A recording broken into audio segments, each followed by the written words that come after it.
Құранның ішіндегі дұғаны көп жаттаған адамға жын жоламайды деп.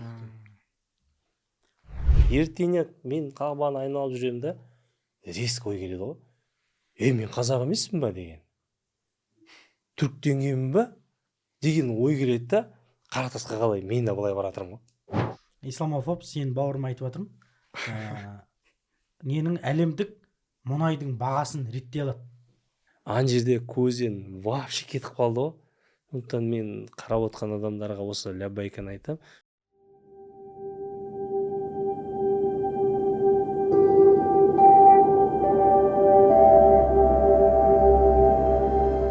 Бисмилля, алхамдулилля, вассалату вассаламу аля расулилля. Ассаламу алейкум, құрметті Ілім бағы YouTube арнасының көрермендері. Сіздермен қауышқанымызға өте қуаныштымыз. Бүгін бізде кезекті подкаст. Бүгін бізде подкастымыздың тақырыбы өте бір қызықты болайын деп тұр. Өйткені біз бүгін умра жайында подкастта әңгіме қозғайтын боламыз. Алла қаласа, сол шариғатымызда умра жайында не нәрсе айтады, осы нәрсенің барлығын қозғайтын боламыз, Алла қаласа. Бүгінгі біздің подкастымыздың қонағы біздің Ілім бағы медресесінің директоры Дастан Ұзақбай ұстазымыз келіп отыр. Ұстаз, қош келдіңіз. Және де арнайы Ақтөбе облысының Ақтөбе қаласының беделді асабасы, жеке кәсіпкер Ерлан Отарбай ағамыз келіп отыр. Қош келдіңіз, Ерлан аға. Бір рет келіпсіз біздің медресеге. Әдемі. Қош келдіңіз. Енді Алла қаласа подкастымызды жаймен бастасақ, Алла қаласа умра жайында. Енді ұстаз, умра жайында подкастты бастамас бұрын жалпылама бір умраға не берсек, тақырып берсек, яғни умра дегеніміз жалпы не және шариғатымыздағы орны қандай? Осыдан бастасақ. Бисмилля, алхамдулилля, вассалату вассаламу аля расулилля. Жалпы умра деген сөз негізі арабша умра деген сөзден келеді. Алла Тағала Құранда айтады: "Астағфирулла ва атимму ал-хаджа вал-умрата лиллади". Алла үшін қажылық пен умраны толығымен өтеңдер дейді. Енді қажылық белгілі, умра деген сөзді негізінде Ибн Манзур сияқты лұғауи тіл ғалымдары жалпы бұны зиярат деп негізгі мағынасын берген. Яғни Байтулланы, яғни харамдағы Меккедегі Қабаны зиярат ету, соны қаст ету деген. Яғни амара, яғни зиярат ету, соны мақсат ету деген тілдік мағынасы осындай алып береді. Ал енді умраға келетін болсақ, біздің ханафи мазхабтарының фиқхында көбіне бұл умраның үкімін айтқан кезде бұны сунна муаккада дейді. Яғни бекітілген сүннет, өмірінде бір рет қана өтесе жеткілікті. Бірақ пайғамбарымыз алейхиссалату вассаламнан сұрайды, умра уәжіп па дейді. Пайғамбарымыз алейхиссалату вассалам жоқ, бірақ сендердің умраны өтеп тұруларың сендер үшін абзал деп айтқан екен. Бірақ дегенмен енді мазхабтар арасында әңгімені қосып жібергім келіп тұр. Бұл жердегі бір жаңағы мынандай теманы тақырыпты айтқым келіп тұр. Яғни хадис саласындағы әр нәрсеге кез келген адам тұмсығын сұға беруге болмайды деген нәрсені айтқым келеді. Біріншіден имам Шафиғи рахимахулланың мазхабында бұны фард айн деген екен. Түсінесіз ба? Парыз деген екен. Қажылықпен бірге жүреді. Неге? Жаңа аятта айтып жатыр дейді. Ва атимму ал-хаджа вал-умрата лилла. Алла үшін қажылық пен умраны толық өтеңдер деп айтады. Бірге айтылғаннан кейін оның үкімдері бір деп айтқан екен. Содан бір хадис келеді. Ар жағында бір кісі келіп пайғамбарымыз алейхиссалату вассаламнан сұрайды: менің әкем қажылық пен умраны жасауға келмейді, және ваң дейді. Ваң деген көлікке міну. Енді ол кезде жаңағы оңай емес қой. Қазір мына тұрған бестамақтың өзінен қазір сен көлікпен бе, алғама көлік немен, жаңағы түйемен, ешекпен барып көрсең итсілікпен шығады ғой былай қарағанда. Енді ол кезде айтып тұр ғой, яғни неге көлікке мінуге шамасы жоқ деп жатыр ғой. Яғни түйемен жүруге ғой бұл жердегі мақсат. Сонда пайғамбарымыз алейхиссалату вассалам айтады: әкеңнің атынан қажылық жаса және умра қыл дейді. Дейді да, осы настарды алып келеді да, дәлелдерді алып келеді да, ол кісі имам Шафиғи рахимахулла фарду айн деп айтқан екен. Біраз біздің ханафи мазхабында ғұламалардың сөзін келтіреді, хадистерді келтіреді біздің мазхаб ғұламалары, бірақ басқа хадистерді алып келеді. Бұл жердегі айтылып жатқан нәрсе, пайғамбарымыз алейхиссалату вассалам айтқан екен: әл-хаджу жихад, қажылық ол жихад, яғни жихад дегендегі мақсат не? Бұл парыз.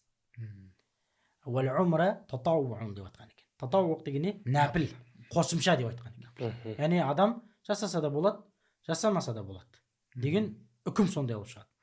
Кейін енді жаңағы хадис аятқа түсіндірме береді. Аяттағы екеуінің бірдей болып келуі дейді біздің мазхаб ғұламалар айтады. Енді айтып тұр ғой, қажылық пен умраны Алла үшін толығымен өтеңдер деген айтып тұр ғой. Бұл жердегі бірдей келуінің мақсаты үкімдерінің бірдей болуынан емес дейді. Түсінікті ма? Бұл жердегі кіріскеннен кейін барып, егер бастап қойсаң, оны сендер міндетті түрде аяғына дейін жеткізіңдер деп жатыр. Бізде мынандай үкім бар да, біздің ереке, бізде мынандай үкім бар. Бізде нәпіл басталуымен ол не болады дейді, уәжіп болады дейді. Мысалға, сіз нәпіл ораза ұстағыңыз келді. Бір белгілі бір себептерден ауыз ашуға тура келді. Қонақ келіп қалды, болмаса қонаққа шақырып қалды деген сияқты. Бір үзір болды, аузыңызды аштыңыз. Ол сіз нәпіл ғой негізінде ұстаған. Негізі нәпілді ұстану уәжіп емес. Бірақ сіз бастап қойдыңыз ғой енді. Бастап қойғаннан кейін аяғына дейін апару уәжіп дейді біздің мазхабта. Түсінікті ма? Сондықтан кейінгі мына Әл-Хаким Дарақутнимен жеткізген хадистерді алып келеді екен. Бірақ бұл жерде айтып тұрмын ғой, хадис мәселесінде деп. Имам пайғамбарымыз алейхиссалату уассалам құдды айтты дейді. Негізі құдды деген сөзді мен әдейі қосып жатырмын. Бұл негізінде хадис па хадис емес па білмеймін. Бірақ мына жерде айтып жатыр, пайғамбарымыз алейхиссалату уассалам айтты деп. Не дейді? Қажылық пен умра екеуі парыз, қайсысымен бастасаңдар да өздерің біліңдер деген хадис бар екен. Бірақ бұл қызығы ішінде Исмаил ибн Муслим әл-Макки деген бір кісі бар екен. Сол кісінің кесірінен бұл хадисті даифқа шығарып тастаған екен. Және кім айтады? Имам Бұхари айтып жатыр, бұл мункарул хадис, бұны хадис вообще алынбайды. Ахмад ибн Хамбал айтады, харақна хадисаху дейді. Оны хадистерімізді өртеп жібергенбіз дейді. Яғни ойдан тоқитын болып тұр. Хадистері былайша айтқанда оны риуат еткен сенімсіз. Неге айтып жатырмын?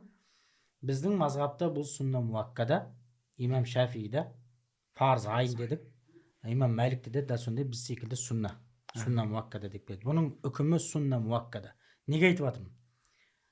Бізде қазіргі таңда кейбір адамдар бар. Енді бұны айтып жүруге тағы да тура келіп тұр енді. Мен сол жіберіп жатырмын. Айтыңыз. Умраны приоритет қояды. Умра негізі сүнна муаккада. Түсінікті ма? Жағдайың жетсе бар, құлшылық несе бар, бірақ оны осыған барам, мақсат осы болмау керек. Түсінікті ма? Бару керек. Бару керек. Жақсы, ақшаң жетіп тұрса, бір кеттік, алып кеттік, барып қайтайық десе, қонақ тревел сияқты, ұстаз барып қайтыңыз, біз сізге бір сертификат берейік, барып қайтайық десе, барып қайтыңыз, проблема жоқ ешқандай. Солай ма? Бірақ мақсат не болу керек? Бастап сенің Құранға түскенің болу керек, және соның үкімдерін оқыған болуың керексің, яғни білімді айтып жатырмын ғой бірінші. Білім. Кейбір адамдар умраға барады, Құран оқу білмейді. Дұға жаттамаған болу керек. Зікірлерді білмейді. Барады да тек қана не сияқты, саяхат сияқты барып кетеді өкінішке орай. Түсінсіз ба? Сондықтан сен умраның үкімдері бізде осындай. Бірақ умраға сен барған кезде әбден дайындалып, үкімдерін оқып, не болғанда не болады деген сияқты барлығын оқып дайындалып барса, сенің умраң әдемі умра болады. Қысқаша осы. Ол умра болады. Ол умра болады. Енді сіз осы жерде бізде умра мен қажылық бар ғой. Қажылық парыз. Біздің мазхаб, барлық мазхабта парыз. Осы айырмашылығын айтып берсеңіз, умра мен қажылықтың. Умра арнайы бір уақыт. Зүлқағданың 8-і, 9-і, 10-на дейін аралығында жүретін, Құрбан айтқа дейін жүретін арнайы оның уақыты бар. Зүлқағдада. Зүлхиджада. Зүлхиджа дегеннің несі, аудармасы қажылықтың есі деген ғой. Қажылық айы деген. Зүлхиджа. Зүлхиджа. Хиджа деген қажылық деген ғой. Зүл деген есі деген. Яғни оның арнайы бір несі бар, уақыты бар. Қажылықтың. Арнайы. Сен ол уақытта бармасаң, не істеп қаласың сен? Қажылықтан үлгермей қаласың. Мысалға Абай атамыз ең бірінші барған кезде Арапаны өткізіп алады. Сосын ол барады, енді орталық Азиядан келіп тұр, Түркістаннан келіп тұр. Не істейді ол? Айтады, енді Арапа өткізіп алды, қайтып кетпейміз ғой, жатамыз ол сияқты дейді. Келесі жылға дейін дейді. Келесі жылды күтеді. Не істейді? Келесі жылы өзінің қажылығын жасайды, одан кейін бәдәл қажылық жасайды келесі жылы. 3 жыл болады сонда. Түсінесіз ба? Сосын барып қайтады.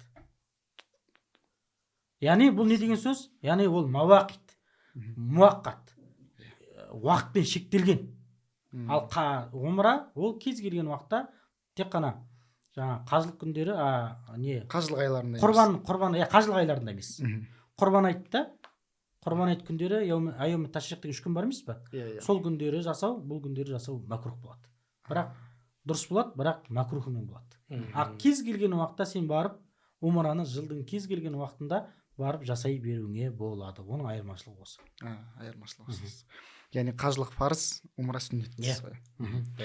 Осы тұрғыда Ерлан аға, сізге сұрақ. Сіз жалпы осыған дейін умра компанияларда гид болдыңыз, гид болдыңыз. Жалпы неше рет бардыңыз умраға осы уақытта? 3 рет бардым. 3 рет барып келдіңіз, енді сізге осындай сұрақ қойғым келіп отыр. Жалпы осы умраға барған кездегі ең қатты бір әсер алған оқиғаларыңыздан айтып берсеңіз. Оқиғалар өте көп. Енді бірінші умраға бармас бұрын, 1 жыл бұрын мен інім айтып жүрген, бір айналамда бір сыйласатын жастармен көп жүремін өзі. Жақсы көретін інілерім көп.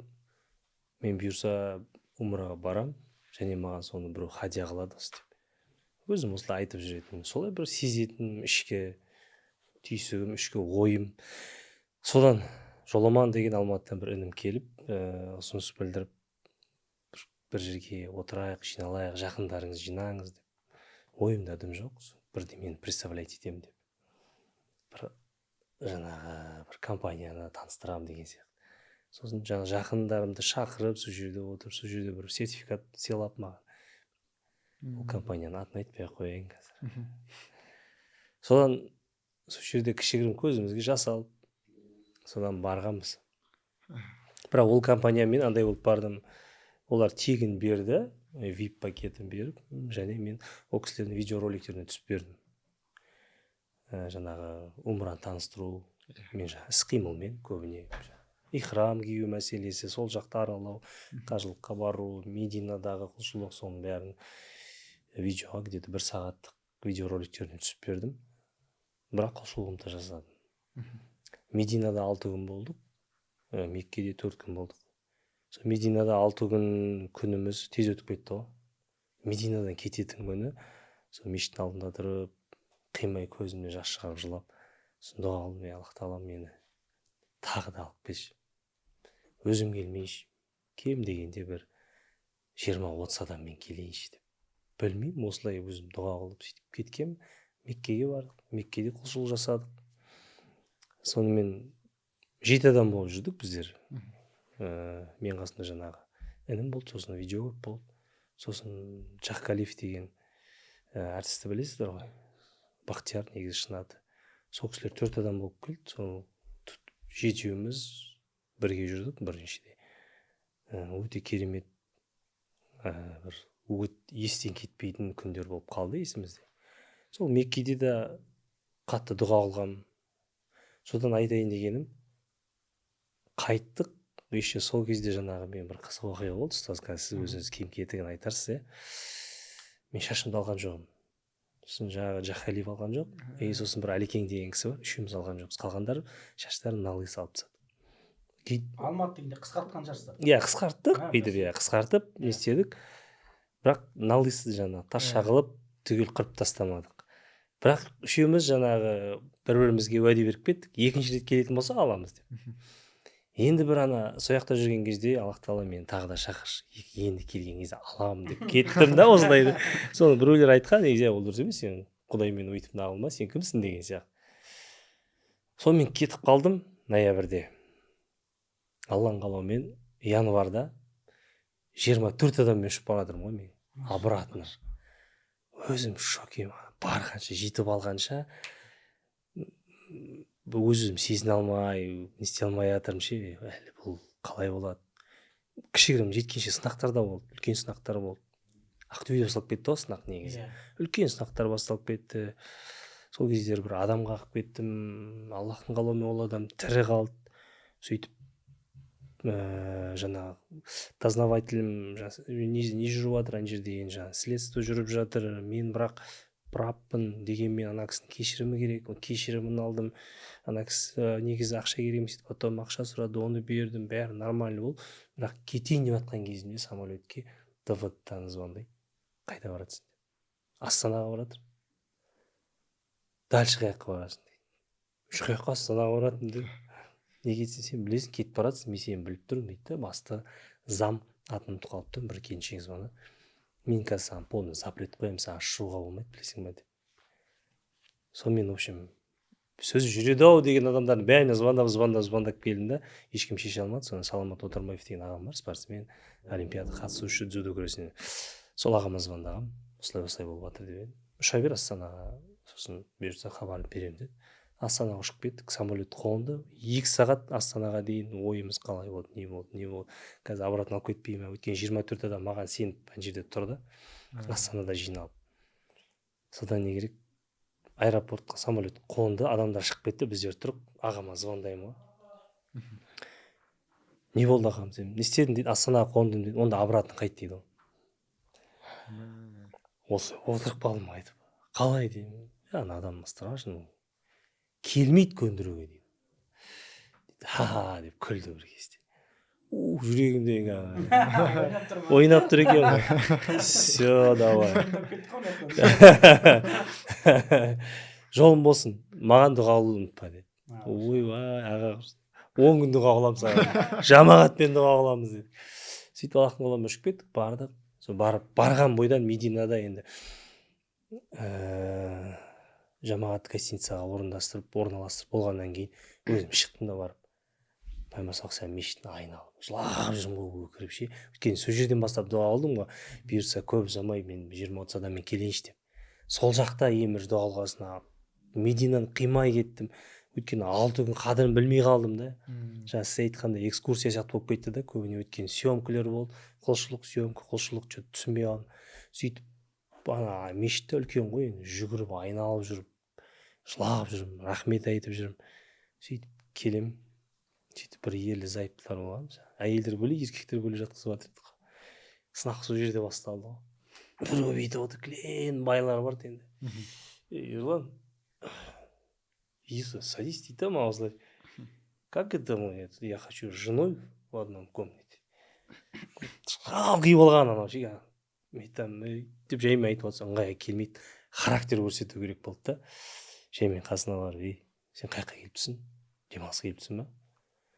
Сөйтсем олар намаз оқымайды екен көбісі. Кеттік деп жиналып, бір кругтан бір 20 шақты адам шығып тұр екен ғой. Бірге сыйласатын, бір эмоциямен жұмыс жасайды. Енді ол жерде қалай болады екен, осы жерде қазір айтып жібересіз, Құдай шақыра ма негізі, әлде олар қазір, например, Дубайға барамын десең бара бересің ғой деген сияқты, Алматыға қазір бару бір доступно ғой, Хромтауға барып келген сияқты. Сол сияқты болып кетті ма? Бұрын миымызда ол умра, Мекке, Мединаға бару ол мүмкін емес болды ғой. Қазір біздер барып келгеннен кейін түсінеміз Алланың қалауымен, бірақ қонақ тревел тұрғанда, осындай тревелдар тұрған кезде қаламызда мүмкіндіктер ашылды ғой деп ойлаймыз ғой енді. Осында қазір өзіңіз айтып жібересіз. Содан Алланың қалауымен екінші умрамда сол жақта болды. Сөйтіп Мединада 4 күн болдық та Меккеге бардық. Ең қызық история осы жерде міне. Бірінші күні умра жасап тастадық. Содан екінші күні өзім тауап жасап жүрмін да, қақпаны.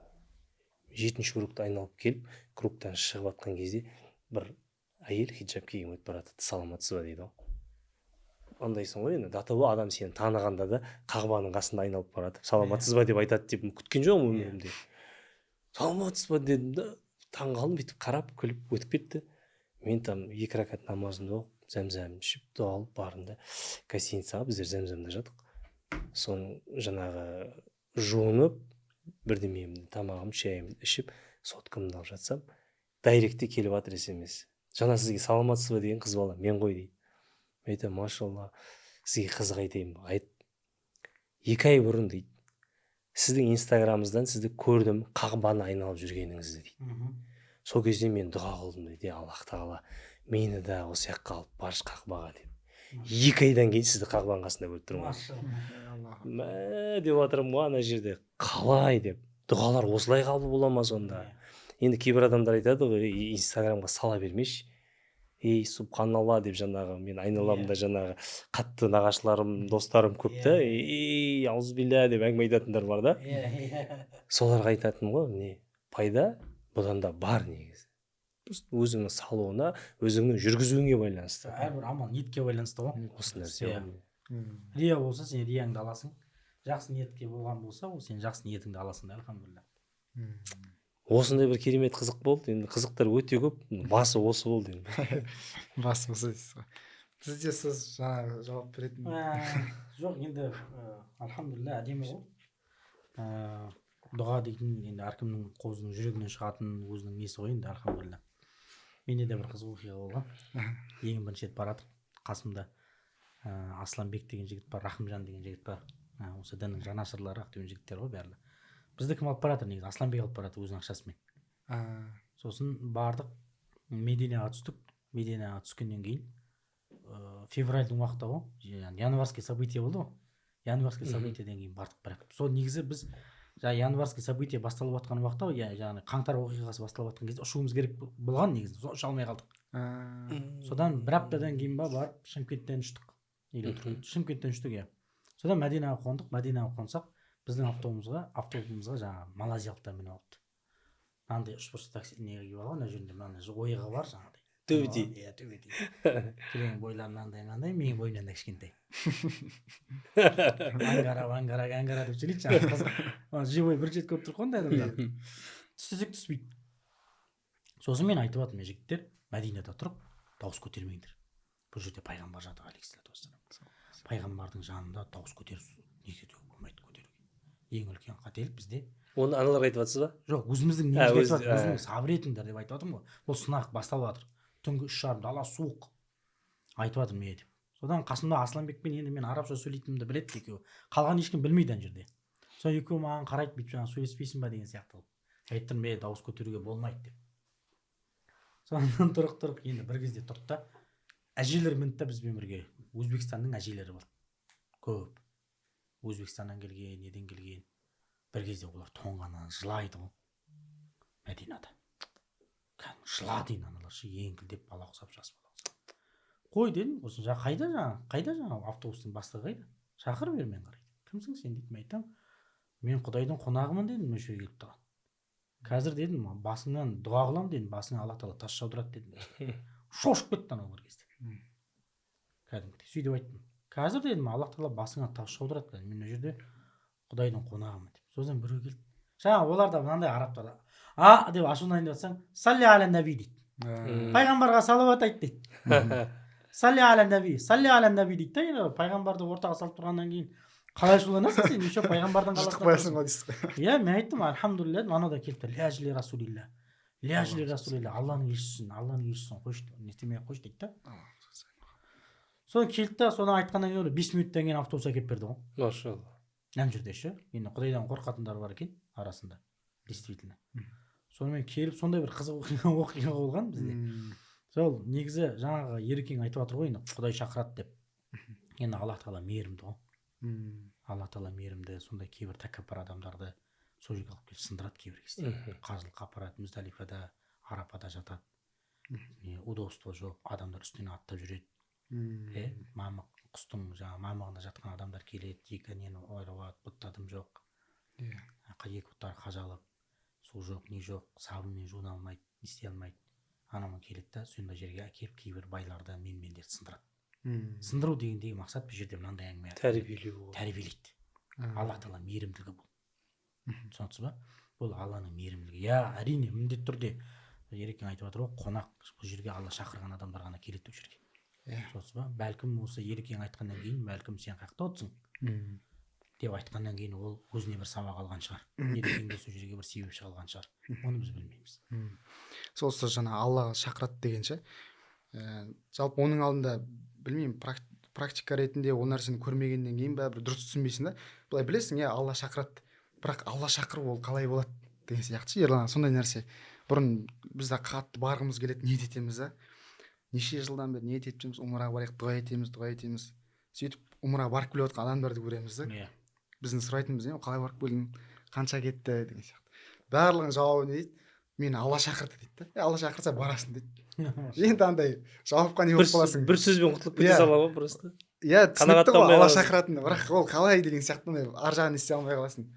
Сөйтіп жүріп бір күні төлеген ұстаз келді да, 20 бала болып отырмыз, муслим хауста.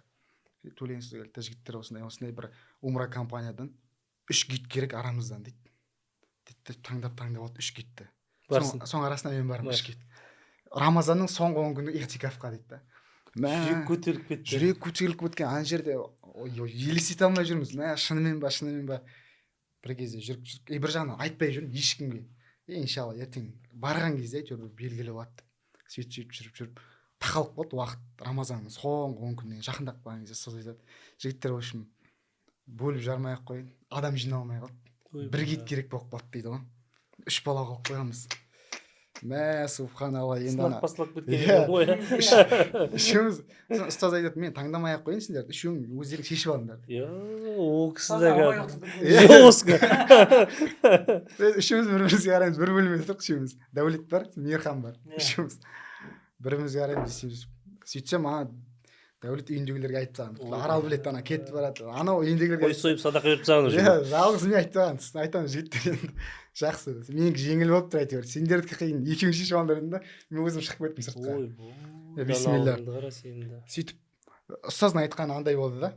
Қалған 2 бала Шәуәлде барады иншалла деп ше. Біз Шәуәлға ниет етіп қойдық. Болды иншалла. Сөйтіп кешілді, сонымен Дәулет кетті арамыздан.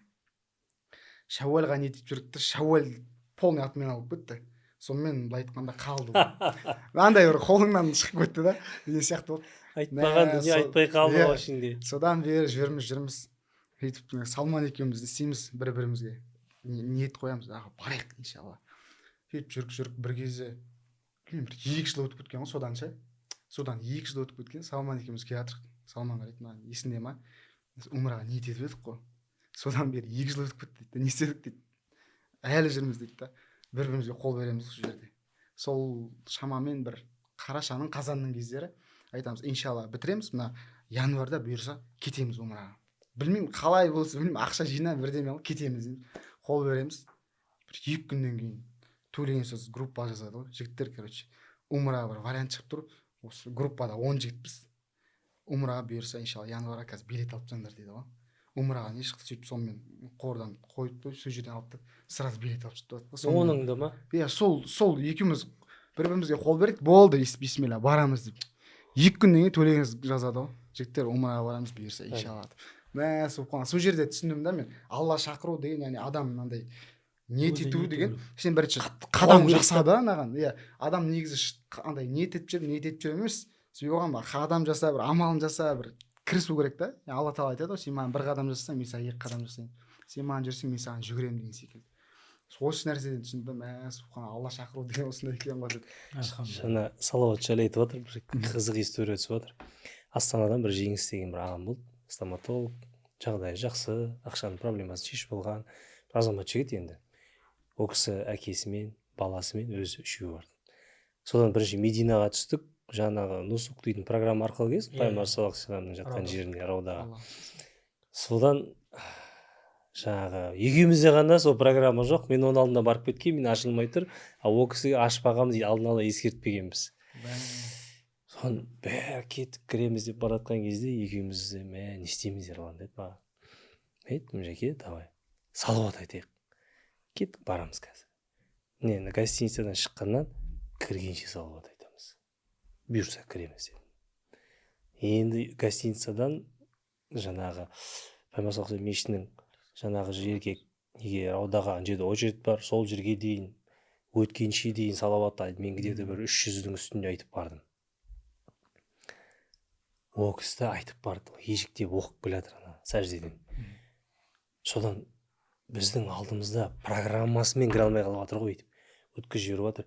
Екеуміздің программа сотка ештеңе қараған жоқ, кіргізіп жіберді ғой. Маған қарайды, мен оған қараймын. Соткада көрсеткен жоқпыз. Дым дайын жоқ мына жерде. Мына жұрттар өтірік видеосын несін істеп алады ғой өйтіп, скриншотпен. Ондай да жоқ. Екеуміз кіргізіп жіберді. Кіріп, дальше өтіп, ол кісі күшті эмоция алып, көзіне жас алып, дұға қылып, сәлем беріп өтіп шықтық. Айтады, ереке, салауат мощный да. Орыс қолды мен айтамын, көрдіңіз ба? Қанша айттыңыз? Мен көп айттым ғой салауатты. Примерно мен 320 рет айтсам, ол кісі қанша екенін деп ойлап келатырмын ғой. Қанша енді? Ереке, мен көп айттым. Енді қанша айтсам? 34 рет айттым. Ойбай, деп отырмын сондай, мәселе санда емес, ықыласта да. Ты деп қалғансың ғой сол жерде. Мен енді, менің ықыласым одан аздау ғой бәрі. Сондықтан бірінші жаттадым, екіншіде 10 есе көп айтып тұрмын да. ықыласың аз болса, бір нәрсені кейде жетпей жатсаң, оның санын да көбейту керек шығар деген ой болып қалды да сол жерде мен. Содан Меккеге бардық. Ол кісілермен қызық оқиға осы кісілермен болды. Бірінші умраны жасап тастадық, содан кейін бір күннен қайтып бәдәл жасаймыз дедік. Айша радиаллаху анха мешітіне барамыз, астыға түсіңдер, автобус келіп тұр деді. Жаңағы компанияның да бір гиді болды, сол жерде бізді сопровождать етіп жүрген. Бәріміз астыға түскен кезде 1 сағат тұрдық, автобус бір кезде тұрды, автобус бізді аяқтап кетті, апармайтын болды, такси жалдаймыз деді. Сол кезде жаңағы кісінің әкесі, үлкен кісі, 70-ке келген кісі ғой. Ол кісі төмен жоғарыдан түсіп келе жатыр. Соны шықтық та такси мініп алып бардық. Ол кісілер енді намазды енді бастап жатқан уақыттар барып 2 ракат намаз оқимыз, Айша радиаллаху анха мешітіне барып. Намазды ол кісілер маған артында ұйып тұр. Баласы, әкесі, өзі.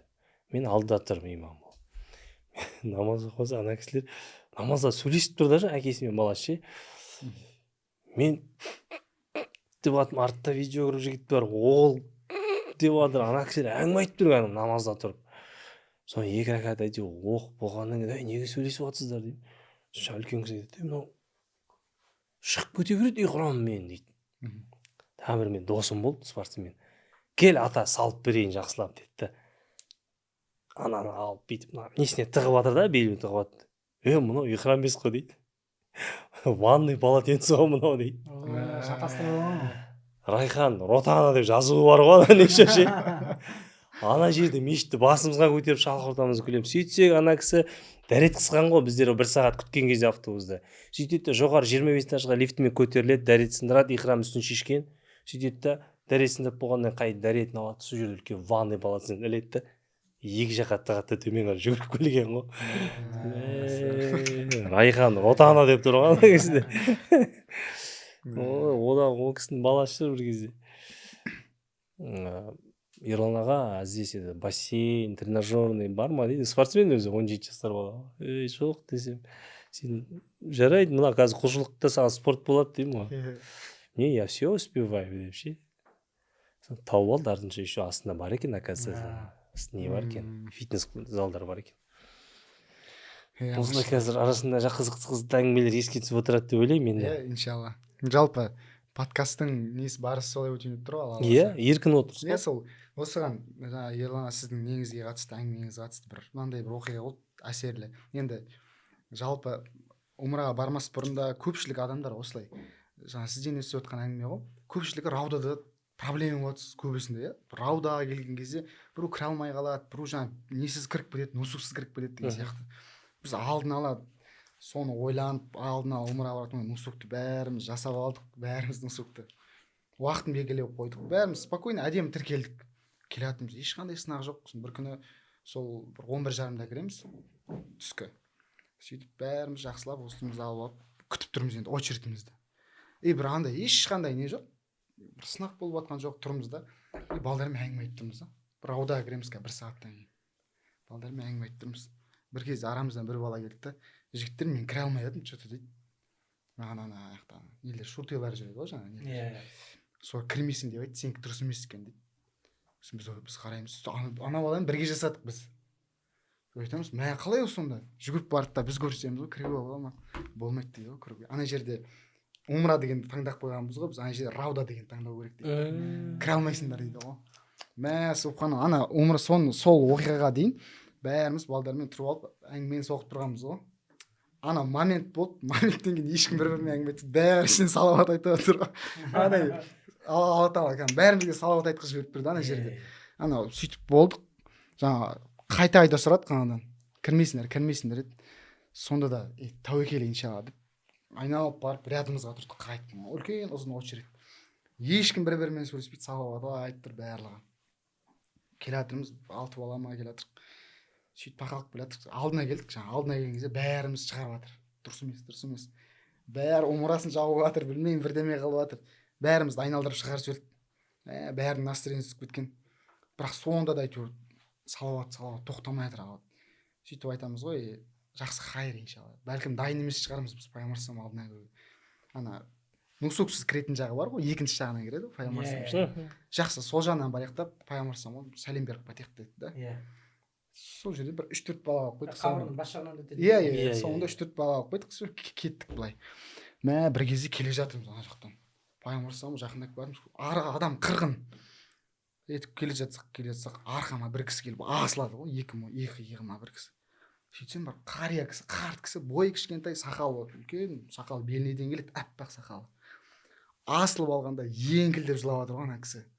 Мә субханалла, анау маған жабысып алған, сөйтіп мен ұстап алған, оны екеуміз бірге келе жатқан, анау қатты әсер етіп жатыр да маған, ананың несі. Махаббаты. Иә, мен ана жерде біз ондай нәрсе сезіне алмай келе жатырмыз да, ана кісі келеді. Сөйтіп келе жатқан, ана жерде қаншама қырғын адам былай очередьмен келе жатыр. Пайғамбар дәл тұсына келген кезде Шығатын жері ғой анау. Иә. Анау ана жаққа кіретін жерде анау раузадан шығатын жері. Иә. Дәл тұсына келген кезде жаңағы кім? Нелер тұрады, шуртилар тұрады ғой. Келе жатырмыз осылай, қырғын адам. Келеді да, ана бір шынжыр бар ғой. Соны ашып жібереді да, ана екеумізді кіргізеді, бәлкім ана кісінің жылап келе жатқанында ма, екеумізді былай кіргізіп жібереді да, қалған адамдар кірейін деп жатқан ана жауып тастайды ғой. Иә. Былай келе жатырмыз, біз былай ішіне кіреміз да, іш жағымен өтеміз ғой былай. Іш жағымен алып біз сыртқа шығып кетеміз. Кіріп кетемін, түсінбей жатырмын, жан-жағыма қараймын, ешкім жоқ. Келе жатқан, бірге келе жатқан балалар қалып қойды іште. Ана кісі жабысып алған маған. Алдыма қарасам, Пайғамбар алдына келіппіз ғой уже. Машалла. Мә субханалла, ана жерде әсер бөлек болып жатыр енді. Сол жерде айтып қимай артпен шығып бара жатырмыз ғой ана жерде. Сөйтіп шығып кетсек, сыртта балалар күтіп тұр мені. Не болды деп. Мен ана жерде неге түсіп кеткенмін ғой. Сол неден кейін, раудадан кейін бәріміз неге шығып баратырмыз? Экскурсия неге, мешіттерге барамыз, Құбаға барамыз деп. Жігіттермен бармаймын деймін, одан кейін бармаймын. Сол жерде отырып қалғанмын ғой Пайғамбар мешітінде. Сол жерде ойлап жатырмын да, мә субхана, Алла тағаланың жерде бір әңгіме айтып тұр. Сол жерде кіріп кеткенімізде раудамен бәлкім мен бұндай әсер сезбес едім да. Сөйтіп ана жерде кіре алмай қалдық та, былай келіп бірақ басқаша әсермен өтіп шықтық та ана жерден. Субханалла, сол жерде көрдік қой, Алланың құдіретін. Алхамдулилля, Алла берекесін берсін. Енді сіз осы тұрғыда жалпы иншалла оқиғалар ары қарай кете береді. Енді осы тұрғыда көпшілік умраға барған кезде мынандай сұрақ қойылады ғой, адамдар айтады, маған дұға айтып қойшы, список жазып жібереді, адамдар спискін алып кетеді деген секілді. Осы нәрсеге қатысты не дейсіз сіз? Жалпы дұға деген не? Дұға деген негізі пайғамбарымыз алейхиссалату уассалам ад-дуау муххул ибада дейді. Мух деген миы деген ғой. Негізі құлшылықтың, дұға құлшылықтың негізі дейді. Түсінесіз ба? Дұға деген көп нәрсе келеді. Алла тағала Құранда да айтады, егер құлым мен туралы сұраса, оған айт, мен жақынмын. Егер маған дұға қылса, мен оның дұғасын қабыл етемін дейді. Дұға деген жалпы дұғаның қабыл болуы ғайып. Ғайыптардан. Менің дұғам қабыл болды деп ешкім айта алмайды. Именно біреу айтатын болса, менің дұғам қабыл болды деп айтатын болса, ол исламға қайшы. Ислам негіздеріне, ақидасына қайшы. Сұрағаныңды беріп тұрса айтуға бола ма, например? Жоқ. Мүмкін сен анаң сұрақ қойған шығар, мен сұрақ қойған шығар, кім біледі? Білмейсің ғой, сен әйелің сұрақ қойған шығар, болса балаң сұрақ қойған шығар, білмейсің ғой сен. Нақты сол дұғадан кейін. Вообще ол айтуға болмайды сонда да. Менің дұғам, Алла менің дұғамды қабыл етті деп айтуға болады. Менің дұғам қабыл болды деп үзілді-кесілді айтуға болмайды. Қандай түсінесіз ба? күшті ақпарат естіп алдық. Бірақ пайғамбарымыз алейхиссалату вассалам дұғаның қабыл болудың уақыттарын айтқан. Бірақ именно сенің дұғаң қабыл болды ма білмейсің ғой. Тағы да. Дәл сол уақытта сен анаң дұға қылып қойған шығар, мүмкін сыртыңнан бір бауырың дұға қылып қойған шығар, білмейсің ғой сен. Түсінесің ба? Сондықтан дұғаны бұл жерге барып, именно менің Қағбаның жанында менің дұғам қабыл болатын жер деп айтамыз, бірақ нақты сенің дұғаң қабыл болды деп айта алмаймыз. Түсінесіз ба? Иә, дұрыс. Ерлан мысалы ерекең кетіп жатса, мысалы басқа жерден адам кетіп, мен дұға қылып қойшы деп айтқан дұрыс. Болады. Бірақ бір адам барып, мен Меккенің жанында тұрмын, Қағбада тұрмын, маған 5000 теңге салып жібер, 10.000 теңге салып жібер, мен сенің сыртыңнан дұға қылып қоямын деген бұл түбегейлі бұл дінге қарсы нәрсе. Бұл діннің құнын түсіріп жатсың сен. Дұғаның құнын түсіріп жатсың сен. Сен Алланың дінін арзан нәрсеге сатып жатсың. Болмайды негізінде. Түсінесің ба? Құлақтарың алтын сырға естіп отырсаңдар. Сондықтан бұл дұға қабыл болатын жерді айтады. Дұғада бұл неге айтып жатыр? Өйткені сенің дұғаң қабыл болады, нақты болса, онда адамдардың барлығы келіп айтады ғой, бәке, сәке, дәке, дұға қылып жіберші деп айтады онда. Бұл дұғаның қабыл болуының ғайыпқа қылып қойған Алла тағала дұғада иштихаттылы болуға, әрдайым дұға қылып жүруге, дұғасы қабыл болады ау деген адамдар бар, маған дұға қылып қойшы деп айтуға. Бірақ тағы да айтамын, именно нақты соның дұғасы қабыл бола ма, сенің анаңның дұғасы қабыл бола ма, өзіңнің дұғаң қабыл бола ма, ол белгісіз, ғайып. Әне Ибн Таймия рахимахулла рахматан уасиғаның бір қорқынышты сөзі бар: кімде кім ғайыптан хабар келді десе, ол кәпір дейді. Түсінесіз бе? Кәпір. Ғайыпты тек қана Алла тағала өзінің разы болған пайғамбарларына ғана білдіреді. Ғайыпты одан басқа тіпті жаңағы мәләкун мұқаррабун уа набиюн мурсалун кейбір ғайыптарды айтпайды. Қиямет сияқты қашан болатынын, не болатынын айтпайды. Қадір түні қашан екенін білмейміз мысалға. Ғалымдардың тек қана ижтихадымен 27 күн деп айтады. Бірақ ең дұрыс көзқарас не дейді?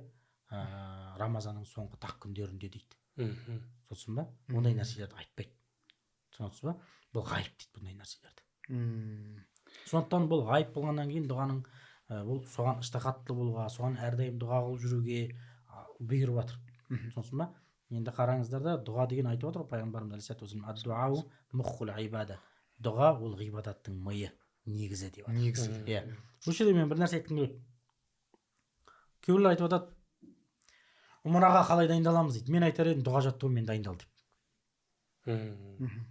Негізі кейбір ұстаздарымыздың арасында жалпы мынандай сөз бар. Жалпы ол сөзге де мен де келсем, дұға өзінің ішіндегі қазақ тілімен кәдімгідей өз сөзіңмен дұға қыла берсең деген болады. Бұл бір нәрсе, бұл рұқсат, жайыз бұл. Бірақ абзалы не деген нәрсе бар ғой. Минимализм бар, максимализм бар. Солай ма? Максимализм мынандай, қолынан келсе, минимализм мынандай. Әйтеуір минимализмді орындасаң, мойнынан түседі деген сияқты. Түсінесіз ба? Мысалға, мен айтар едім, ең абзалы бұл Құран сүннеттерден болған дұғаларды жаттау керек деп. Қазір сен ChatGPT деген нәрсе бар, Google деген нәрсе бар, ұстаздар бар, айту, сборниктер бар, мысалға, жинақтар бар, дұғалардың жинақтары.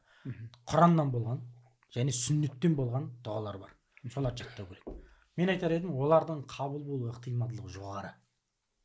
Яғни сен ықыласпен, шарттармен, айыптарсыз орындасаң әрине. Өйткені ол Құранда келіп тұр. Сосын пайғамбардың тілінде айтылған дұғалар, алейхиссалату вассалам, осы дұғалар айтылған ол абзал болады. Ертең сен барасың, Кағбаның алдына барып қалғаннан кейін сен сасқалақтап қаласың, не айтарыңды білмей қаласың. Сен әу бастан сенде не болу керек, ниет болу керек. Не үшін? Ертең біріншіден баяғыда араб ұстазымыз болған, Камал Жамал деген, біздің медреседе болған, соның бір сөзі есімде қалып қойды. Бір күні ішке бір кісі, жаңағы баласы ауырып, сол келіп дем салып жібересің бе, сол кісі дем салып берді. Сол кезде айтқан сөзі бар да, Құранның ішіндегі дұғаны көп жаттаған адамға жын жоламайды деп. Құрандағы дұғалар бар ғой. Раббана атина фид дуния хасана ва фил ахирати хасана ва қина азабан-нар. Мысалға, Бақара сүресінің 286 аяты тұрғанымен соңғы жағы дұға. Фатиханың ихдинас сиратал мустақимнен астан дұға. Кете береді ғой. Дұғалар көп қой. Сол дұғаларды жаттау арқылы кейін сүннетте келген дұғаларда пайғамбардың тілінде айтылған, алейхиссалату вассалам, айтылған дұғаларды адам көп жаттап барса, не істейді? Бұл өте керемет болады. Түсінесіз ба? Бұл сенің, яғни умраға дайындалғандығының белгісі. Яғни сен барғаннан кейін тек қана дұғамен шұғылданасың. Яғни 5 уақыт намаз оқисың, 5 уақыт намаздан кейін басқа не істейсің сен? Сен көп дұға қыласың. Дұға қылумен айналысу керек. Түсінесіз ба? Бұл кәдімгі ненің умра қылуына, умраның бір қалай деп айтсам болады, бір сәнін кіргізетін, әдемілігін көркемдейтін ол сенің ертең аншеге болады. Сен әжерден келесің ба, келесі жылы келмейсің ба, Құдай біледі ол. Сенің ақшаң бар ма, жоқ па, Құдай оған қарамайды ол. Ал шақырса барасың, шақырмаса тағы да бармайсың деген сол сөз ол. Сондықтан неге бару керек? Дұғаны жаттап бару керек.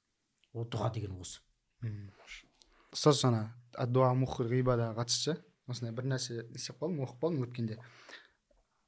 Дұға ол құлшылықтың негізі дейді да, ғибадаттың негізі дейді.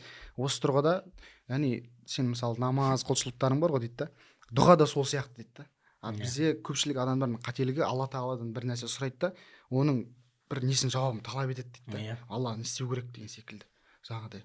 Ол ондай жауап беру керек деген сияқты. Ол ондай емес дейді да дұға. Дұғаны көпшілік осылай ойлайды дейді. Мен сұраймын, Алла маған жауап беру керек деген секілді. Ол дұға айтып отқандай құлшылықтың негізі, ол құлшылық сияқты дейді да. сол сияқты жаңа кімнің Закария алейхиссалам пайғамбардың оқиғасын келтіреді да. Бедеу әйел бедеу болады, сонымен дұға етіп сөйтіп Закария алейхиссаламға жаңағыдай не істеген кезде бала нәсіп еткен кезде таңғалады дейді да, кәдімгідей қалайша дейді да, мен алла тағаладан сұраған жоқпын, мен жай ғана алла тағалаға құлшылық жасадым, жай ғана мен құлшылық жасадым, сұраған да жоқ, құлшылық жасадым, соған алла тағала менің былай айтқанда маған бала берді дейді да, бедеу әйелім. Яғни бұл жердегі Закария алейхиссалам айтып тұрғаны бұл дұғаның негізі құлшылық дейді да. Кәдімгі сен намазда қалай құлшылық жасайсың, иә, құлшылықтың негізі. Намазды қалай құлшылық қылып жасайсың, дұға да сондай нәрсе дейді да. Дәл солай қарау керек. Осылай қарау керек дейді дұға. Енді келесі бұйырса сұрағымыз жалпы Ерлан аға, ұстаз, жалпы осы умраға сіздер бардыңыздар, жаңа неше түрлі керемет оқиғалармен бөлісіп жатсыздар. Енді умрадан келгеннен кейінгі өмірді айтсақ, содан кейін қалай болды? Көпшілігі мысалы адамдар мінезім ауыр етті, мінезім дұрысталып келді деген секілді сондай жағдайлар айтып жатады. Сіздерде сондай бір оқиғалар болды ма? Умрадағы тағы бір оқиғамды айтып жіберейінші. Мединада барғаннан кейін гостиницада кіреберісте тұрық, соны Асару мен жігіттер кездесіп қалды. Асхат қасында бір 3-4 жігіт бар енді. Бәрімен таныстырды да, сосын бір 2 жігітті ұйғыр жігіттер деді. Бұл кісілер осы біз келген компанияның басшылары деді. Сосын әңгімелесіп тұрамыз да, Халид ибн Валид жайлы айтып кетеді олар. А мен кіші балам аты, 3-ші балам аты Халид. Мен де айтқым келіп тұр да, ол Халид деп мен оның атын бекер қойған жоқпын, мұның батырлығын білем ғой енді. Кіттай бір информациялар бар ғой менде де жаңағы. Алар айтып жатқанға мен де сөйлеп қалған адам, біздер тем более тамада сөйлегін келіп тұрады да жаңағы. Кейде үндемеу де өзіңе пайда беретін нәрсені айтқым келіп тұрған ғой. Күтіп тұрма олардың бір деп жұтынғандарын. Олар айтып жатыр, бір жұтынған кезде мен кіреміз ол жерде жіберем ғой әңгімені. Бүйтіп қалды бәрі деп жатыр.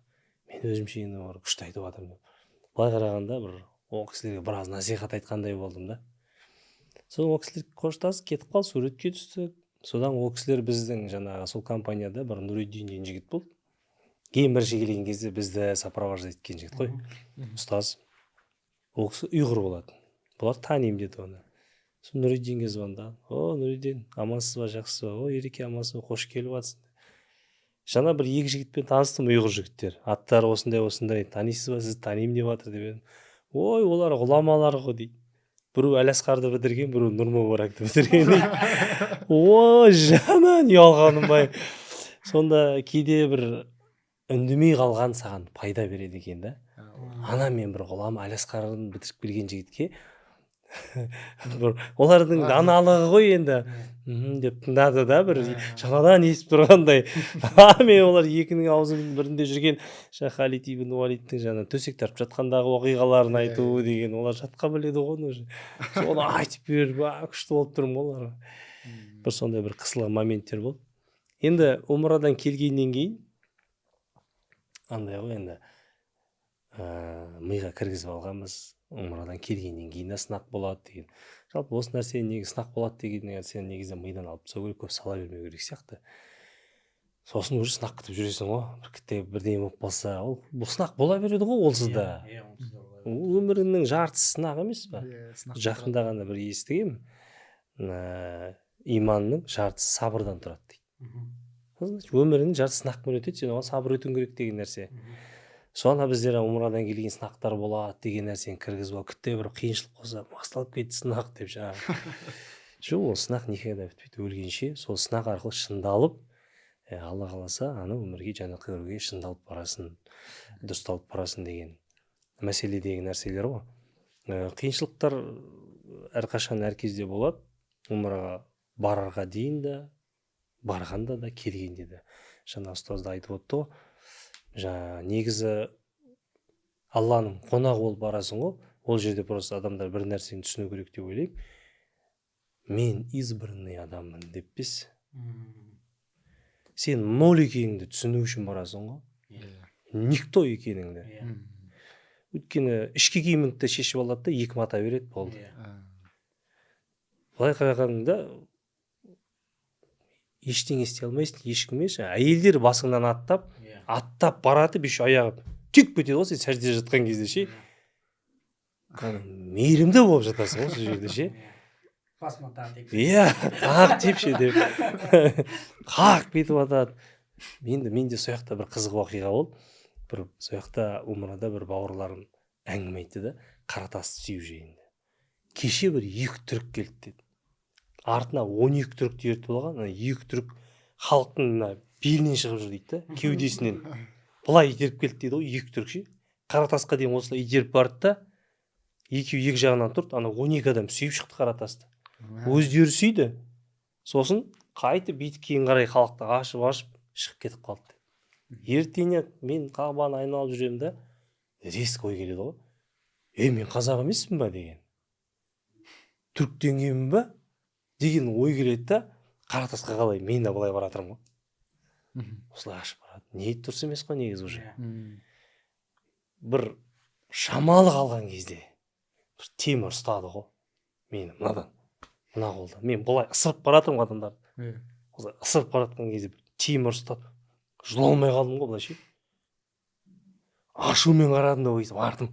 Осылай қарап қалсам бір қара нәсілді мұсылман жігіт қой енді бауырымыз. Дейді ше. Ашуланған бәрі ағып кетті ғой сол жерде ше. Дейді қарағанда деп басын өйден оқ сол жерде құдай миыма тығып жіберді да, ниетің дұрыс емес, сен сүйгізбеймін бәрі. Бұрылдым да сразу гостиницаға демалып жатып, ертеңіне ниеттеніп келіп бір сүйе алмай кеттік.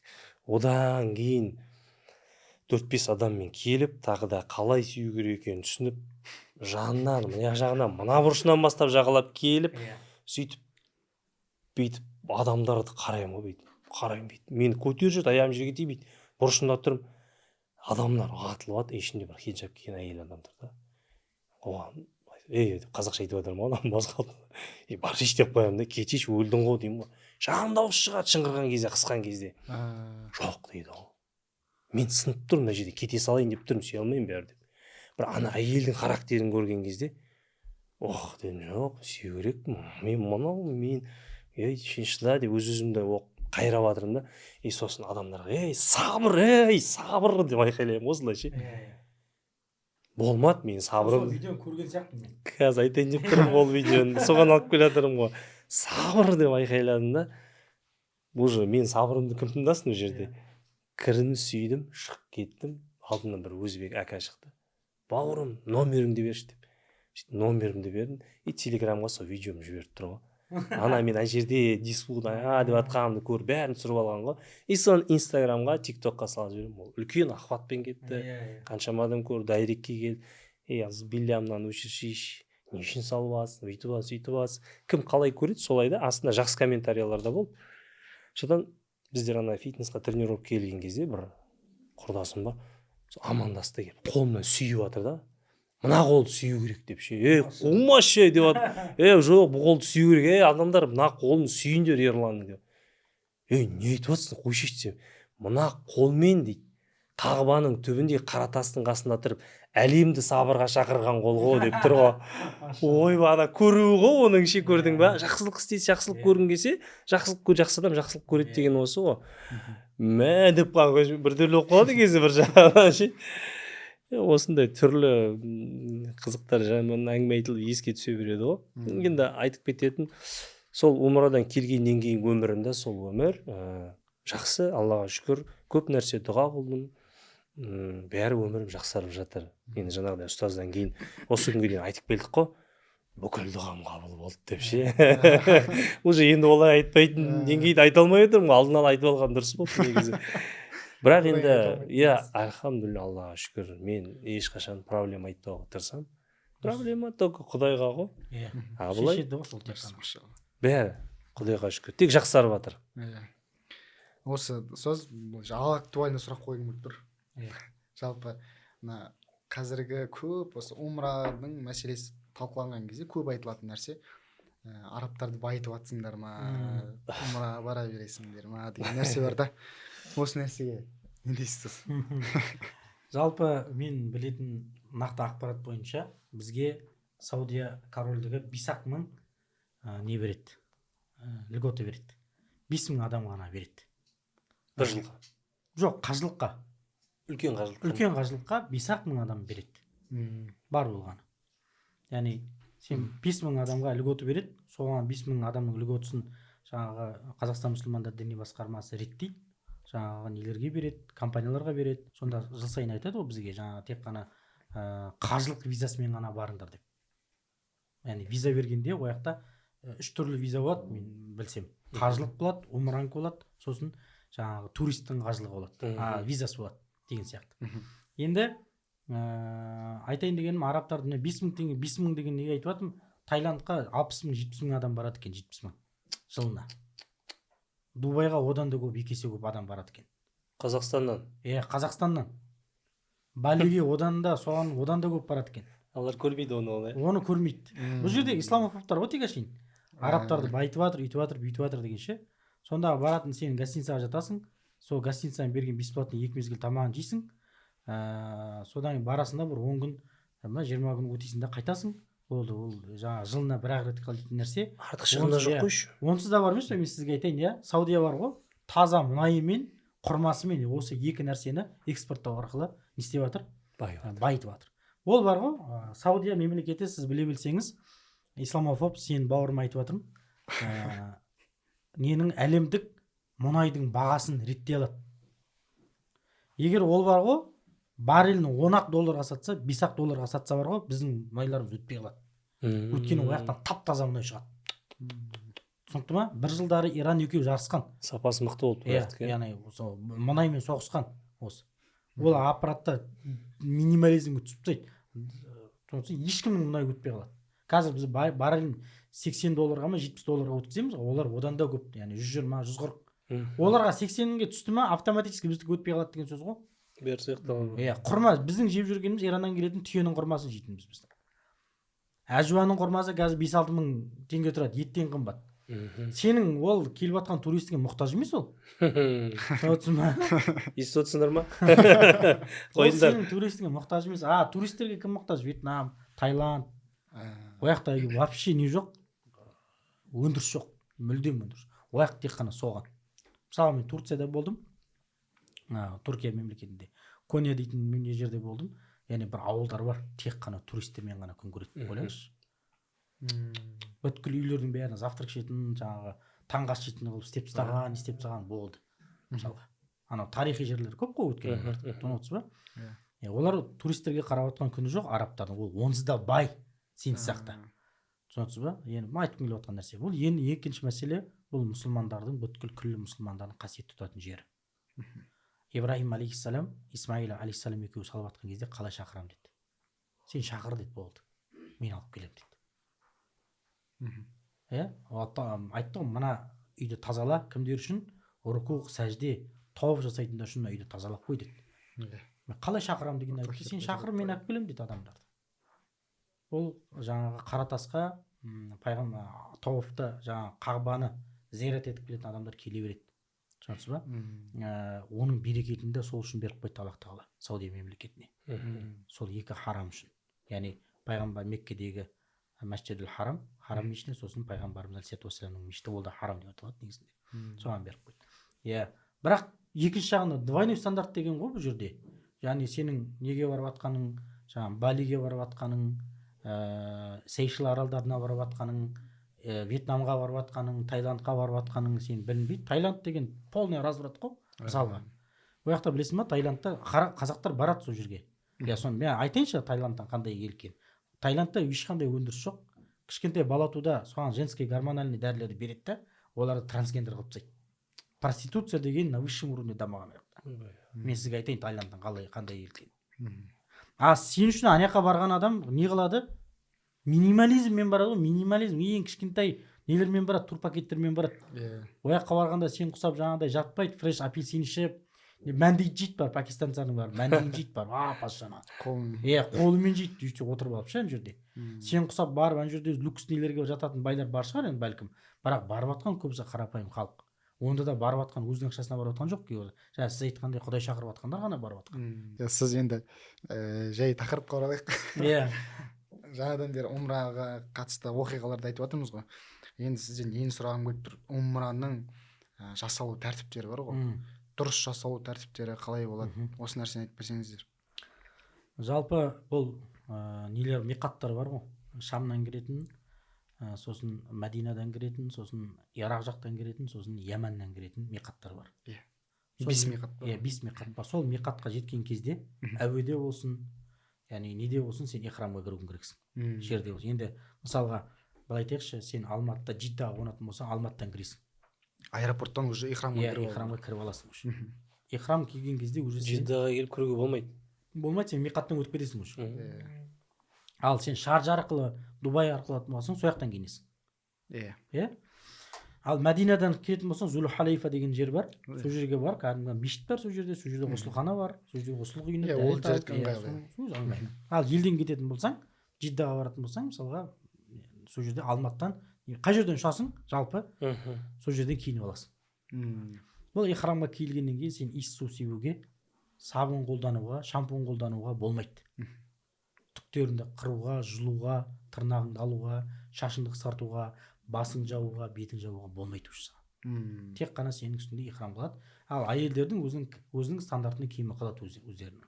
Ал жаңағы ихрамға әйелдерге бет жауға болмайды. Бет жауға болмайды. Иә, niqab киіп.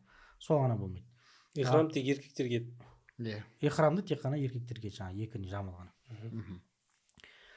Содан кейін сен соған келгеннен кейін бірінші не жасайсың? Тауап жасайсың. 7 тауап жасайсың. 7 тауап жасағаннан кейін тауап намазын оқисың 2 ракат. 2 ракат намазды оқығаннан кейін неге барасың? Сафа Маруаға барасың. Сафа Маруа неден бастап, Сафа мен Маруадан бастап 7 рет жүресің да. Бұл негізі несі ихрам киесің. Ихрам кигеннен кейін тауап рүкін дейді. Қалғандары уәжіптер. Түсінікті ма? 7 рет тауап жасайсың. Тауап деген Сафа Маруа. Сафа Маруадан кейін істейсің, шашыңды алдырасың. Енді қызығы шашты қырып тастаймыз ба? 4-тен 1-ін аламыз ба? Мәселе осы. Жаңа қарап отырмын, Любапта да жоқ. Неде Нұқаяда да жоқ. Жаңа неде жоқ, жаңа Иғалау Сунан да жоқ. Қарадым енді. Енді асығыс қарағаннан кейін мүмкін таба алмауымыз мүмкін. Бірақ жаңа анық ана кітаптарда жоқ.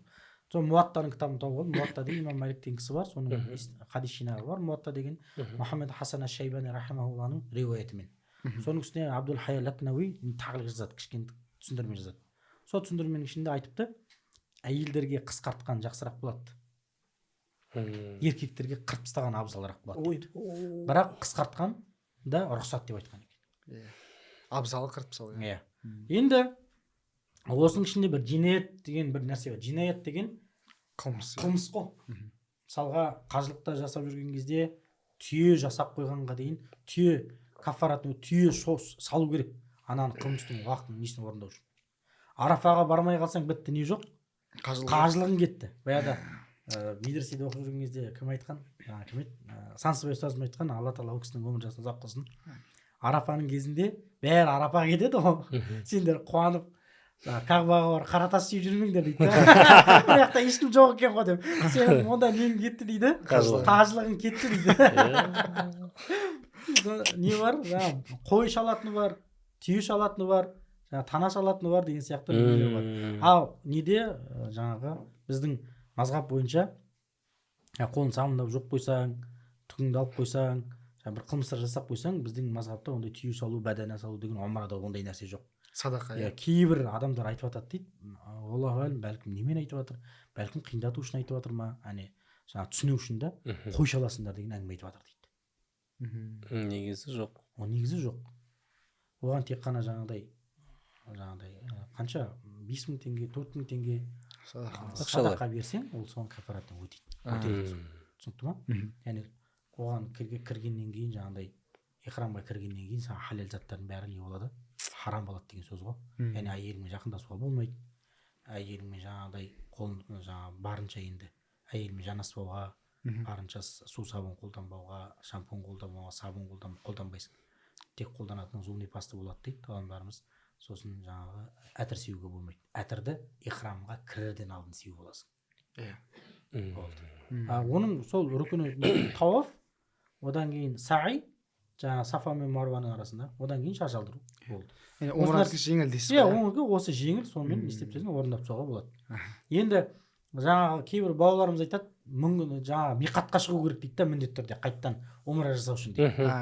Ол болмайды. Ол біздің пайғамбарымыз алейхиссалату вассаламның кәдімгі хадисінде тұр. Айша анамыз айтады, мен не істей алмай қалдым, орындай алмай қалдым, хайыз болып қалдым, не істеймін дегенде, ана Танаимға бар дейді. Танаим деген ана харамның территориясы ғой, ереке. Мынау Каба ма? Кабаның сыртында былайынан харамның территориясы бар. Харам уже ана жерге кіргеннен кейін құмырсқа өлтіруге, жаңағы зиянсыз заттарды өлтіруге, шыбын жұлуға, ана шыбындарды өлтіруге уже болмайды ол жерде. Түсінікті ма? Сіз ихрамда болмасаңыз да болмайды ол жерде. Харам ол жер. Барлық нәрсе харам. Сол харам аумағының ол жерде енді біз Айшаның мешіті границада тұр, сол Танаим мешіті. Танаим дейді оны. Айша анамыздың мешіті сол границада тұрғаннан кейін барып, границаға барасың, қайттан ниет қыласың да ихрамға кіріп, сол жерден қайттан умраңды қайттан жасап кетуіңе болады. Миқатқа қайтып жүрмейсің. Миқатқа сенің кейбір бауырлар айтады, сен Таиф дейтін 200 километр жер. Барып жүр ғой сөйтіп. Ол болмайды. Ол дәлел тұр ана жерде. Өздеріне ауырлатып жүр екен ғой. Еще менің ең бір не істейтіні, бір күйдіретін нәрсесі, бір ұстаз болмаған, араб тілін білмеген, жаңағы бір адамдар бар. Атын айтып түсінтістемей ақ қойын. Сол адамдар кіріп сонда әңгіме айтады ғой. Айтамын, көкем, сен айналысатын жерің емес бұл. Бұл жер ілім иелері, жаңағыдай фиқтан сабақ көрген ұстаздардың айтатын жері бұл. Ал бүткіл фиқ кітаптарында, хадис кітаптарында бәрінде тұр. Яғни бұның барлығы не үшін сұрап отырмыз сіз енді жалпы сол умраға барушылардың көпшілігі соны жіберіп қоятын қателіктер бар. Тонки. Сіз мысалы қандай қателіктер жіберіп қояды? Осы біз барған нелер. Мен ең үлкен қате көріп тұрған умраға барған адамдан очередь сақтамауында. Үлкен күнә бұл. Бұл адамның ақысына кіру. Адамның ақысы Құдайдың ақысынан жоғары тұрады. Ерек емесіге бір нәрсе айтайын. Ерлан деген ұстазымыз бар, содан ықтияр деген сабақ алып жатыр. Сол жерде осы қажылық бабында оқып жатырық. Сонда имам Мусули рахманулла мынандай бір мәселені келтіріп жатыр. Адамға мысалға сіз маған $10,000 қарсысыз. Мәселен. Тұрады да ерекең енді қолында $10,000 түсті енді. Енді қажылық маусымы келіп қалды. Сонда ерекең не істейді? Не істейді дегенде ол дейді, менің қарызымды қайтарады. Аллах тағала айтып жатыр. Қажылық толыққанды парыз болған жоқ әлі дейсіз ғой. Жоқ, бәрібір сода да. Бұл Аллах тағала айтып жатыр. Адамның ақысын өзінің ақысынан жоғары қойып жатыр. Алла өзіне. Түсінікті ма? Алла өзінің ақысынан адамның ақысын жоғары қойып жатыр. Енді сен умраға бардың ба? Қара тасқа сенің барып құлшылық қылғаныңнан не жоқ, пайда жоқ. Адамдардың ақысына кіріп жатсың. Қаншама адамдар. Мысалға, ана жерде сабыр ету керек болады. Сен құптанға баруың керексің, есептеп батасың. Сен ана жерде тұрасың бит. Тамақ енді мыңдаған адам ғой гостиницада. Келесің, тамағыңды күтіп тұрасың. Мына жақтан келіп адамдар қосылып жатады ғой. Қосылып жатады. Не істейсің сен, бірақ сабыр қыласың. Бірақ ана адам не алып жатыр? Күнә алып жатыр ана адам. Құлшылықтарына нақыс болып жатыр. Кемелділік жоқ. Түсінікті ма? Сосын біз Шымкентке қондық. Шымкентке қонғаннан кейін очередьте тұрдық. Алдымыздан адамдар шығып кетіп жатыр. Сол жерде мен шыдамай айттым уже. Сенің қара тасқа барып сыйынғаннан не пайда дедім. Құлшылық қылғаннан. Адамның ақысын жеп жатсың дедім. Түсінесің ба? Ең үлкен кемшілігі осы болды көрген адамдардан. Очередь сақтамау деген. Кезек тұрмау кезекке. Тіпті сол біздің жаңағы автобусқа мініп қойған жаңағы нелерді бангладештіктер мен малайзиялықтар сөйтіп кіре берген, оны алғанда дағыстандықтар ұрып жіберген ғой. Түсінікті ма? Себепші болып қалып жатсың сен сол нәрсеге. Құдай сақтасын. Сондықтан сен қарап неге бардың ба? Қажылыққа бардың ба? Адамның ақысына кірме. Біреу түйіп кетті ма? Кешіріммен қара. Сабыр қыл. Өйткені сен пайғамбар жүрген, сахабалар жүрген жерде жүрсің. Сен ол жерде манау болмай жатыр. Гостиницаларың салқын, суларың салқын, сүттерің ашып кеткен, тамақтарың деуге болмайды. Ол қасиетті мекен ол жерде. Түсінікті ма? Сондықтан ең адамдардың жер бататын үлкен несі? Үлкен қателіктер осы. Үлкен қателіктер осы. Өкінішке орай. Оны былайша айтқанда көбісі елемей жатады. Осы нәрсе. Енді менің байқағаным, адамдар барғаннан кейін ең үлкен құлшылық, үлкен зікір не? Ол Құран оқу. Құран оқу керек. Құранды 10 күнге бардың ба, хатым етіп кетуге тырысу керек. Өйткені қасиетті жер ғой. Қасиетті жерге барғаннан кейін мына жерде оқыған Құраның мен ана жердегі оқыған Құранның сауабы жер мен көктей болады. Солай. Сондықтан ол жерде барынша Құранды хатым етіп кетуге, жоқ дегенде жартысын оқып кетуге, жоқ дегенде уақытыңның көп бөлігінде сол жерде отырып Құран оқып кетуге тырысуың керексің ғой. бір әрпінде қанша сауап мысалға? 10 сауап бар. Анаяқта Одан да көп. Мысалға қара да, мына жақта 27 сауап алатын болсаң, мешітке бар. Ол жақта 100 000 сауап та намаз. Сен ол жерге келесің ба, келмейсің ба? Құдай біледі. Мәнди жеп, жаңағы мәнди жеп, анан жеп, мынан жеп, суретке түсіп жүретін болсаң, жаңа қағбаны айналып жүр. Прямой эфир, мен түсе бер деймін, сала бер инстаграмыңа да. Өзің ниетіңе қарай аласың иншалла тағала. Бірақ сенің көрінбейтін тұстарыңда болу керек қой тағы. Тағы да көрінбейтін тұстарың Алла мен оның арасындағы, оның Расулымен арасындағы бір нелерің болу керек қой, байланыстарың болу керек қой сен. Түсінікті ма? Сол сияқты сол құлшылыққа барғаннан кейін, құлшылықтың сапары болғаннан кейін сен сол нәрсеге бардың ба, басқа нәрсе сені алаңдатпау керек қой.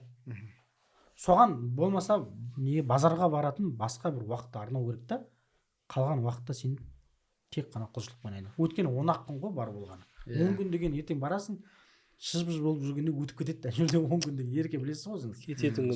Кететін күні уже сен мынандай қалғанда ғой деп сен өкініп қалмас үшін сен барғаннан бастап меніңше жазу керек сияқты. Жазғаннан кейін сен мына заметка деген нәрсе бар ғой телефонда. Ал мен ертең барғаннан кейін не істеймін? Бірінші мынаны күніне 1000 салауат айтамын. Мәселен, птичка қойып отыру керек. Күніне бір пара Құран оқимын, птичка қойып отыру. Күніне мысалға тағажуд намазын оқимын, күнде барған птичка қой. Түсінікті ма? Ояқта оңтайлы болады намаз оқу дейді. Зікір айту, Құран оқу оңтайлы. Өйткені ояқта аура басқа. Құлшылықтың аурасы ояқта. Ал мына жақта дүниенің аурасы. Түсінікті ма? Ояққа құлшылық жасауға барғаннан кейін бүткіл нәпіл құлшылықтарды жасап болу керек. Парызы бар, нәпілі бар, бәрін жасап болу керек. Мына сұрақ кейде бір кісі айтқан, намаздың арасында қаза болып кеткен бұрынғы намаздарыңды оқып ал деген сияқты. Проблема жоқ та. Сосын жаңа сіздің сөзіңізге бір қосып жіберейін. Біз сол умраға барар кезде алдына дайындалып барайық деп умра бабын оқығанбыз ғой, Бекболат сіз оқып. Сол кезде қайта бізге бір нәрсені ескертті да Бекболат. Ертең сен ихрамға кіресің. Ихрам дегенің, яғни саған барлық нәрсе харам болады. Сен андай қазір неге барып, жаңа Қағбаға барып, жаңа қара тасты сүйемін деп біреуді зиян беріп қойма дейді да. Сол нәрсені өте қатты сақтаңдар. Осыны қайта айтып кетті. Енді есімізде жүр сол нәрсе. Сөйтіп Қағбаға келіп жаңа тауаф айналып жатқан кезде, Қағба болса былай айналып жатырмыз да. Сонымен бүйтіп жаймен бір қарасақ Қағбаның былай бірінші рядқа жақындап кеткенбіз. Қасынан келіп қара тастың тұсына келген кезде адамдар жүгіреді екен да. Мына жақтан түйеді, былай жан жақтан түйіп жатыр. Барынша оларға зиян беріп қоймау, ана нәрсе есте тұр. Зиян беріп қоймау керек, түйіп қоймау керек. Былай отырып алғанбыз, мынау түйеді, былай түйеді, әйтеуір бүйтіп. Арпалысып сөйтіп жүрген кезде бір круг айналып тастағанбыз ғой, былай. Ешқандай дұға да айтылмаған, еш нәрсе айтылмаған. Просто аналармен былай қашам деп сонымен бір круг айналып тастағанбыз ғой. Мә, субханалла. Содан кейін бүйтіп сырт жағына шығып кетіп, сол жерде көрдік та, мен анау Қағбаның қасына келген кезде жаңағыдай қара тасты сүю сүннет амал ғой, жаңа сіз айтқан сияқты. Бірақ тауаф рүкін. Тауаф жаңағы несі? Фарзы. Енді бізге айтқаны жаңағыдай сен сүннет амал жасаймын деп фарзыңды жоғалтып алма дейді. Сен біреуге зиян беру арқылы сен тауафыңды жоғалтып аласың. Осы нәрсені көп не істей бермейді да адамдар. Енді ұстаз уақытымыз болып қалды біздің. 1 сағаттан асып кетті. Енді соңғы сұрақ Ерлан аға, жалпы умраға баруға адамдарға қандай бір кеңес бересіздер? Осы нәрсені айтсаңыздар, сосын жаймен осымен подкастымызды да тамамдасақ. Сіз бастайсыз ба? Сіз бастаймыз. Мынандай бір оқиға болды. Ақтөбе қаласында бір ассоциация деловых женщин деген бір ұйым ашылды. Намазхан келіншектер. Сосын солар бір үлкен шоурум ұйымдастырды. Сол жерде лотерея ойнататын болды. Бірінші орынға ұтқан адамға главный сыйлық умра деді. Сол жерде біздерде болды, потому что мен келіншегім де қатысты. Умра ойнататын уақытта мен де қарап тұрдым да, мен таныстарым қатысып жатты. Мен бұрыштатып салауат айтып тұрдым. Содан бір аяғы ауыр келіншекке бұйырды. Прям уақыт жақындаған келіншек. Сосын ол кісіден барып сұрап жатыр да адамдар. Мен де барып тұрмын, бәріміз. Қалай не істедіңіз мына умраны сіз ұту үшін деген кезде мен көрсетті да, мен аға ана жерде салауат айтып тұр екен, көріп қалдым дейді. Мен негізі достарыма бұйырсын деп салауат айтып тұрдым да. сосын осы ағаны көріп қалдым да мен де отыра қалып бұрышқа салауат айттым деді. Сол шығар мүмкін деді. Содан жақсы құтты болсын деп құттықтап кеттік. Ертеңіне сол жасы социальный женщинаның басшылары маған звондады. Ереке, ана әйел бара алмайды. Өйткені ол 8 айлық ішінде бір айдан кейін босанады, оған келмей мінгізбейді ол кісіге. Бірінші, екіншіде оның күйеуі бар ғой оның тоже. Сондай мәселелермен ол бармайтын болды да, ол енесіне айтты. Енесі жұмыс істейді бір жерде жаңа клиникада. Сол клиникада пол жуатын бір келіншек бар екен. Соған бергісі келіп тұр деді. Соған сіз табыстайсыз. Сөйлеп, біз емес, барлығымыз барып сонда ұйымдастырайық деді. Жақсы деп бәріміз бардық. Барсақ, қыздары бар, балдары бар. Жолдасымен қазір тұрмайды екен, бірге сол келіншек келді. Сонымен сол жерде соған кішігірім жеткізіп, эмоциясын алып, көзіне жас алып, қызы келді, біз де жылап қалдық кішігірім. Жақсы өтті процесс. Табыстадық умраны. Содан кейін сұраймын ғой. Мына умра саған келу керек болып тұр ғой енді деймін да. Бірақ мына умра саған ана ассоциация деловых женщин ашылды, олар ұйымдастырды, оны бірақ бара алмайтын әйел отты, ол ана нені салауатты көріп отты, одан кейін ол бара алмай қалды да, ол енесіне айтты, енесі саған бер деді. Осы процестің бәрі болу үшін сен не істедің деймін ғой. Білмеймін, ләббайка дұғасын жаттап алып, күнде пол жуып жүріп айтатын едім. Ойбай деген соңған жерде ләббайка дұғасын бірнеше жерде пол жуады екен да. Соны жаттап алып күнде пол жуып жүріп айтатын едім. Мүмкін сол шығар дейді. Ан жерде көзден вообще кетіп қалды ғой. Сондықтан мен қарап отқан адамдарға осы ләббайканы айтамын. Өйткені мен де өзімде барар кезде екіншінде Азамат деген профессиональный видеограф ініме айтқам, қайдасын деп, оны алып кететін болдым да. Мен ойылға тойға кетіп баратым деді. Онда бұйырса келгесін бір жақшаны алып бар, айтамын дедім. Келгеннен кейін ертеңіне бұйырса умраға барасың, дайындал, ақшаң төлеулі демеймін ба? Мә деп жүрегін ұстайды. Не болды десем, ойылға барғанша ләббайканы айтып бардым дейді. Машалла. И тойда камера түсіріп тұрған кезде сіз звондадыңыз дейді. Дайындал, бір жаңалық бар деп дейді. Мен түсіндім, умра екен. Мен бір емес, бұл екінші рет дәлел болып тұрды маған ше, ол ләббайка дұғасын айтса, ол умраға баруға мүмкіндігін күшейеді. Сондықтан барлықтарыңызға айтам, жаңа қарап отқан ләббайка дұғасын жаттап алыңыздар, және ұстаз айтқандай көптеген дұғаларды жаттап алыңыздар. Және қатты қалау керек. Мен өмірімде қой бағып жүріп, нені қаладым, нені армандадым, барлығы орындалды 10 жылдың ішінде. Енді ұсақ нәрселер армандағам, енді армен қарай 10 жылымда одан үлкен нәрселер армандап жатырмын. Құдай соған жеткізсін. Сол сияқты армандайық, қалайық, мақсат қойық, сосын әрекетін жасайық, армен қарай Құдай өзін. Алла берекетін береді. Және Ақтөбемізде Қонақ Travel дейтін жақсы компания ашылды. Барлық мүмкіндіктерін жасап береді. Өйткені ақтөбеліктердің барлығы Алматы, Астана, Шымкент арқылы барады ғой. Сондықтан біздің қаламызда да Қонақ Travel дейтін компания ашылды. Сол жаққа хабарласып жатса, солардан артық жасап бермесе, мүмкіндігінде кем жасап бермейді. Көрермендерге осыны айтамын. Бірге барайық Қонақ Travel. Мен бірінші айтар едім, Қонақ Travel'ға хабарласыңдар деп.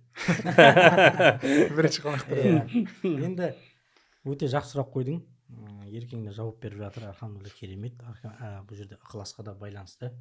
Яғни ләббайк аллахумма ләббайк дегенде, яғни Кабаға қарай баратқан кезде айтатын дұға ғой негізінде. Енді мен бірінші айтатын нәрсем, біріншісі жақсы ұстаз тауып алды. Арабша білетін, фақih кітаптарын оқитын, содан барды. Кәдімгі умраның үкімдерін оқып ал.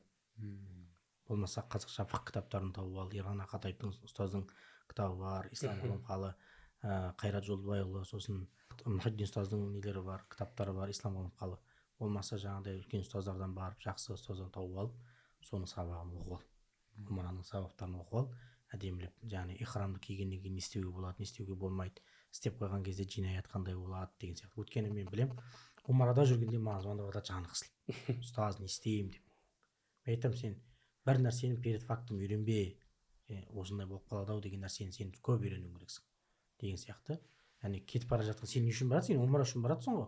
Умраның нелерін, жаңағы рүкіндерін, уажибтерін, сүннеттерін, макрухтарын, не қай жерде не макрух болады, не жерде қандай нәрсе қашан бұзылады, мына нәрсе миқаттан қалай өтеміз, ол миқаттан қалай ниет етеміз, соның барлығын сен не істей алуың керексің, міндетті түрде оқып алған болуың керексің.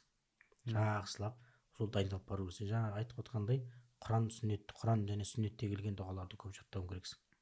Құранға түспей умраға барма. Құранға түсіп ал. Құранға әбден жаңағыдай ежіктемей, жаңағыдай жақсы оқитындай дәрежеге жетіп барып оқы. Өйткені сен басқа уақытта не істейсің ол жақта? Умраны өтеп тастайсың. Умрадан көп болса 1-2 сағаттық. Жаңа рәсімі 1-2 сағаттық. Қалғанын бәрін істейсің сен. Сен аласың да Құран оқисың, отырасың да, болды. Осы нәрселерге дайындал деп айтар едім иншалла. Ұстаз Ерлан аға, алла разы болсын алтын уақыттарыңызды бөліп келгендеріңізге. Енді бір керемет подкаст болды, альхамдулилля. Умраға тағы бір барып келгендей болдық, сондай бір сезімде. Құрметті көрермендер, осымен біздің уақытымыз тәмам.